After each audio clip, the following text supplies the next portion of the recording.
Hello, good evening, good afternoon, good morning, and welcome to Happiness, a Sceptic's Guide with myself, Paul Flower, and Dr. Gary Wood, Hello. in which we explore the themes of happiness and how to acquire it, how to keep it. And I like what you did there with the appealing to all time zones. Yes, I thought, well, these podcasts, you can listen to them whenever you like and as many times as you like, and we do encourage multiples. We do indeed. In this episode, we're looking at the very definition of happiness. So what is happiness itself, and can it actually be measured?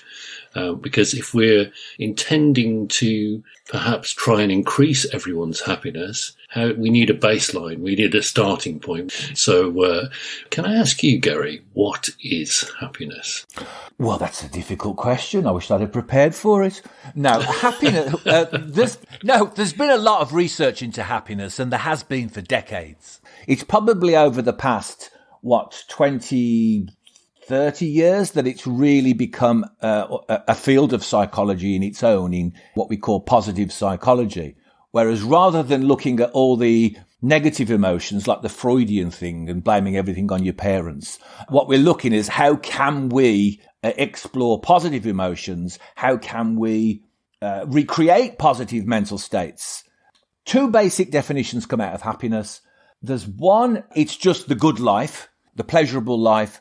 And then there's the other aspect, which is the meaningful life. And they've got a couple of, it sounds like I'm giving a lecture. They've got a couple of Greek-sounding names. And the one is Hedonia, or Hedonia, from where we get hedonism. So if I say to you, we'll have a good hedonic life, what would you think it means? Well, I'd always want more hedonism, obviously, in my life. So that's a good starting point for me. But yeah, a hedonic life, that kind of means joy and kind of going out and sort of enjoying yourself regardless of everybody else. That's what I always think of hedonism as being, whether that's true or not. So you go out, if you happen to partake of the odd libation or two and you wake up with a hangover, is that feeling of a hangover part of the happiness? I think so, because it evokes a memory of what you did last night, what you did and how much fun you had, because now you're suffering as a result of it. Now, you might not want to suffer, but, that's a byproduct. But is suffering happiness? I got to 30 and I recognized that I used to be able to go out, have a real good night on the tiles, and sometimes I'd turn up for work on a Saturday morning in the same clothes I was wearing, and I was fine. I got to 30 and then I'd lose a day, and I started to resent that. So where am I going with this? The idea that hedonism is often thought to be living, burning the candle at both ends, but it's really originally about moderation. So everything in moderation, a little bit of what you fancy does you good. And that would have been hedonism. So a hangover would not be happiness under that definition. Okay. So that's the literal initial definition of hedonism, or the hedonic life. Yeah, hedonism would have been everything in moderation. So there wouldn't be anything banned, but you wouldn't go too crazy on one. So you just anything goes. And what we tend to think of anything goes is that any excess goes. So if we think about the good life, then it would be being able to go out. If you drink, have some drinks, nice food, but you wouldn't want to have indigestion. You wouldn't want to have a hangover. So it's kind of like that balanced, pleasurable life. And when I put it like that, it sounds a bit dull. It sounds very dull. I think there's an essence, though, isn't there? So there is an aging process and a period of life where you could go out and do whatever you want and damn the consequences. But once you get to a certain age and have more responsibilities, be they work or family, then you do resent the fact that you're going to suffer. And that's why the whole hangover cure business is so vast, not quite as vast as the happiness and well-being business, but, it's a huge thing. If somebody could invent a pill that cured your hangover, you would buy them by the truckload. For those of us who drink, of course. It's funny that when I always used to think of myself, the idea of the hangover, and also when I was younger, I used to like having a lie-in on a Saturday morning or Sunday morning, and now I don't, because if I see a sunny day, I want to be out in it. I suppose as you get older, you realise I'm going to be lying down a hell of a lot very soon, so I want to make the most. as we go through our lives, the definition of happiness maybe changes. So a lie-in for some people might be a definition of happiness. For others, they might see it as wasted time. So it's ultimately what gives you pleasure. To an extent then, how do we measure it in the respect that, the measurement is going to be very personal? There are lots of ways to measure it. The most common ways are asking people questionnaires to measure their what we'd call subjective well-being. So, you get this phrase where people say to you, how are you? And you go, oh, I'm okay, I'm fine. And especially older people, and I really like the question, and they go, but how are you in yourself? And everybody think, what the hell does how are you in yourself means? But what it is asking about your subjective well-being is how well do you feel about yourself? And happiness is pretty much the same. It's that sense of subjective feeling and doing well. So we can ask questions. Yeah, and I think that's how it is measured at the moment in most places. So I've been reading the World Happiness Report, the 2021 World Happiness Report, and I say I've been reading it. I'm at page 31 of 212, so I haven't read that much of it. But It's formulated by the Happiness Research Institute, and 3 of the questions, because as you say, it has to be based on a questionnaire to a certain degree. 3 of the questions that they ask, 4, are about life satisfaction, levels of anxiety, what was your happiness level yesterday, and trying to measure the extent to which people believe the things that they do are worthwhile. So that is how the World Happiness Research Institute measures happiness across all the countries of the world. And from that, they produce a chart of actually the 55 happiest countries, at which the UK has slipped from 13 to 18 in the recent one, which takes me back to my radio days. And I started falling a massive 5 places. The UK now at number 18 in the world's happiest countries. So those are the questions that they ask. Would you say they're a good basis for everybody? Would people understand generally what was meant by life satisfaction, for example? I think life satisfaction for most people is, if you say to you, how satisfied are you with life? To most people, they would kind of be able to give you a number. The question I have problems with there is the anxiety one, is that, were you anxious yesterday? And that's a real snapshot approach. I think if we think about in terms of cinematic terms, you've got the old Polaroid camera snapshot approach, which gives you a moment in time.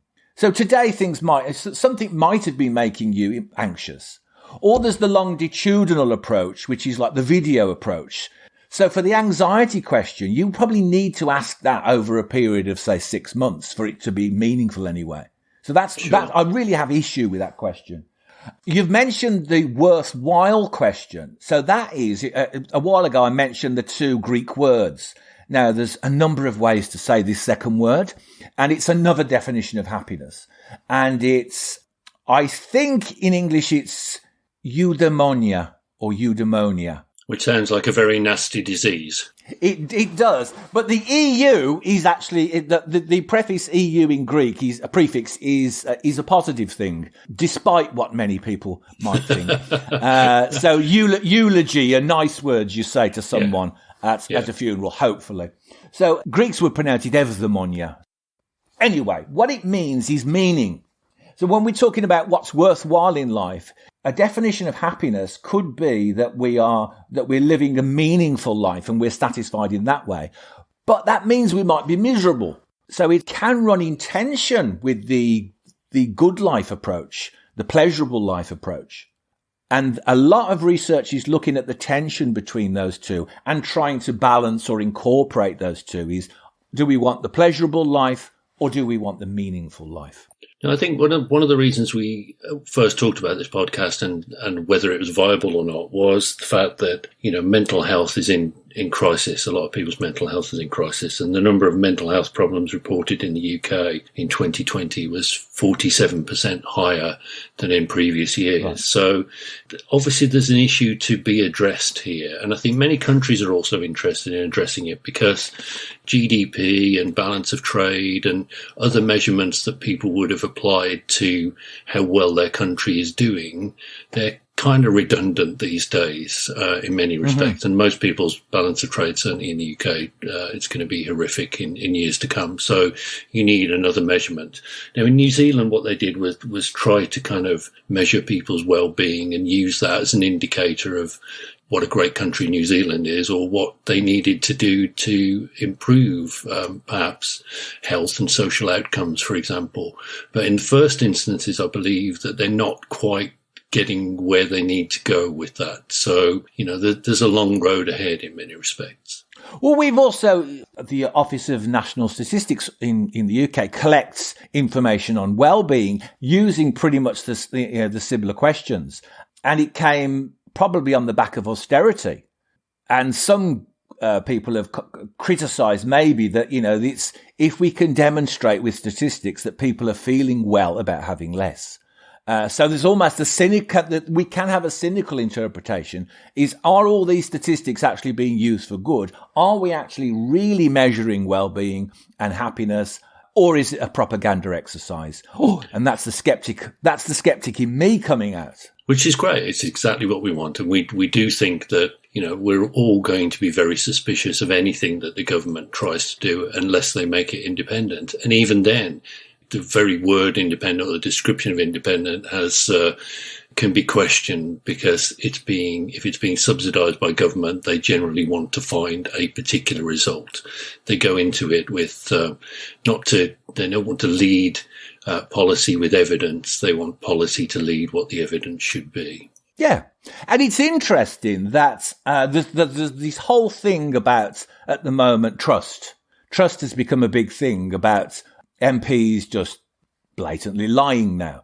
And in the Office of National Statistics, one of the factors that's important for well-being is governance, particularly trust in governments.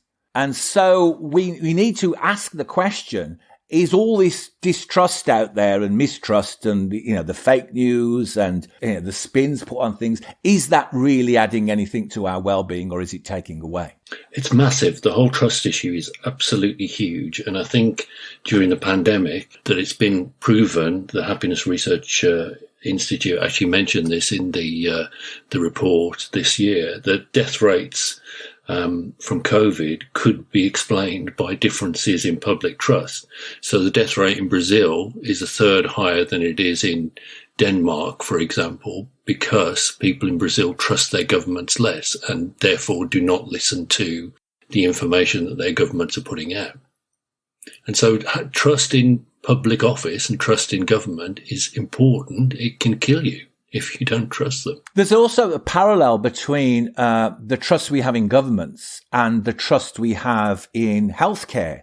And this has really come to the fore in COVID. So when we've got politicians saying, don't trust the experts, just do as we say and you'll be fine.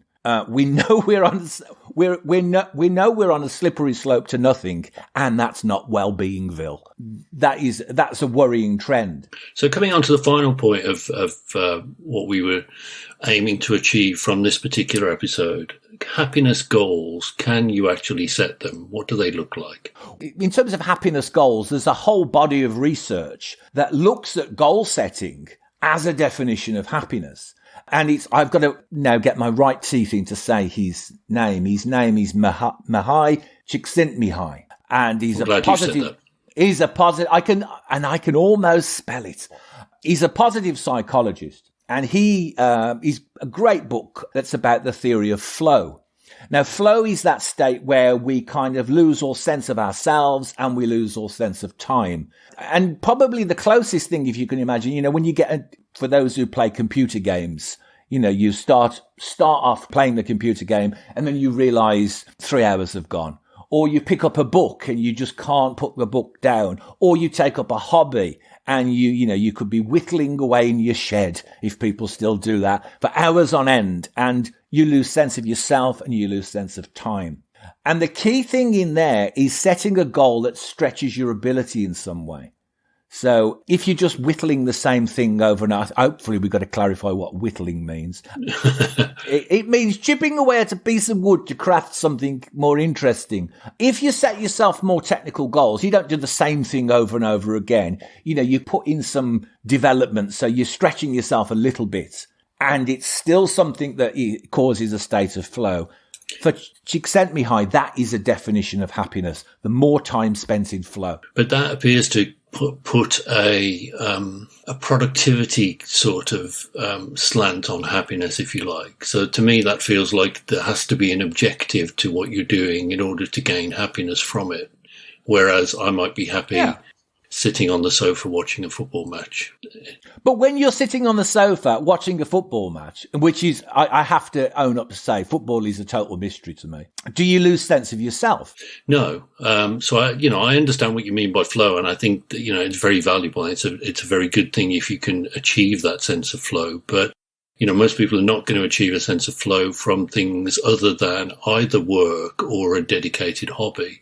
So it insinuates that you have to be enjoying your work, which a lot of people do not, or have a hobby that kind of motivates you, let's say.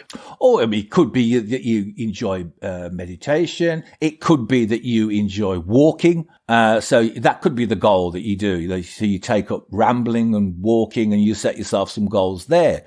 Your goal could be to be out in nature for X number of hours per week, or to cover so many miles. So although we've quantified it in some way, it's just, the quantification is just a way so we can know whether or not we've done it.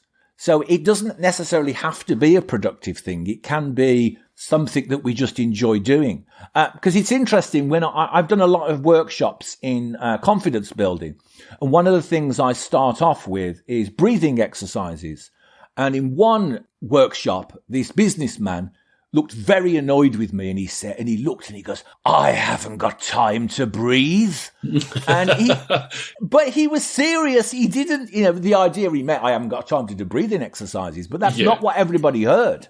And so there is a value in setting goals for stuff that you would give up. So when we feel stressed, I know when I'm stressed, because the first thing I do is I stop reading so much. So if I set a goal to make myself read a little bit more, it's just 30 minutes a day or 15 minutes a day, that could be a happiness goal. So it's actually setting goals to do things that do you good. That could be as simple as it is. Yeah, because I am painfully bad at setting goals. And it was the reason I didn't finish your first book, unfortunately, because you would get to the end of certain chapters and say, no, you have to set a series of goals to do this, that, and the other. And I was like, nah, I just can't do it. So sorry, that's a confession that I wasn't intending to make in this episode, but there you go. Goals are massively overcomplicated in some minds. And it makes them feel clinical. A goal could be simply a list. You tick off a list and you say, I'm going to do. All you need to do is specify an amount of time doing something. So if you make a list and say, and one on your list is, I'm going to spend 15 minutes this week going for a walk, or I'm going to spend 30 minutes 26 minutes listening to one side of a prog rock album. Prog rock, I think I meant prog rock. Then that could be a goal. I was thinking of Yes's Tales from Topographic Oceans. I never think of Yes's Tales from Topographic Oceans. Which is, for people who have not been initiated, is a double prog rock album with one track per side. And you pretty much do lose all sense of time, and in sometimes a will to live.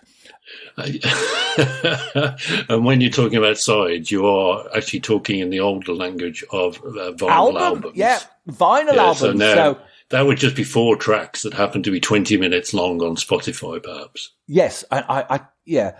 Other streaming services are available. Yes, of course they are. So that's all we're talking about, is sometimes happiness is about making time to do stuff that everyday life can shunt out of the way. So it's making time to read, making time to cook, making time to spend with if your family make you happy, to spend time with them. If your family don't make you happy, to spend time away from them. And would you say these are daily goals, or are these, you would attempt to do these X number of times per week? For it to be a goal, it has to be, you wouldn't just do it once. as you know, I work with coaching clients, and I work on I use something called personal experiments. So I get them to set a very small goal and to do that for, say, a month. And it could be just 5 minutes a day. So it could be, or it could be 2 minutes. So it could be a simple breathing exercise that you do 2 minutes a day for a month. And at the end of it, you review. So if you set it, say, I'm going to do a week, every week I'm going to have 15 to 20 minutes, a couple of times a week, doing something I really like. I'll review it at the end of the month. I'll collect the data and I'll see, has this made a difference? Now, I would say I'd previously been very bad at setting goals. And then I did a little bit of work with, this is a huge name drop, the astronaut Chris Hadfield. And he talked about how his role, his road to becoming an astronaut was kind of paved with, this is the thing that I need to do next. So that became it. His ultimate goal was to become an astronaut, but to become an astronaut, he knew he had to be good at physics and had to be good at math and had to be good at languages. So those were the subjects that he took at school. He had to be good at sciences, so he took science subjects. And then he knew that most astronauts had been pilots. So he found out what you needed to do to become a pilot, and he became a pilot. And he said that had he just become a pilot, he was quite happy with that. Had he just flown fighter jets, he'd have been perfectly happy with that. But obviously, he started this road by trying to become an astronaut, and those were the steps that he took.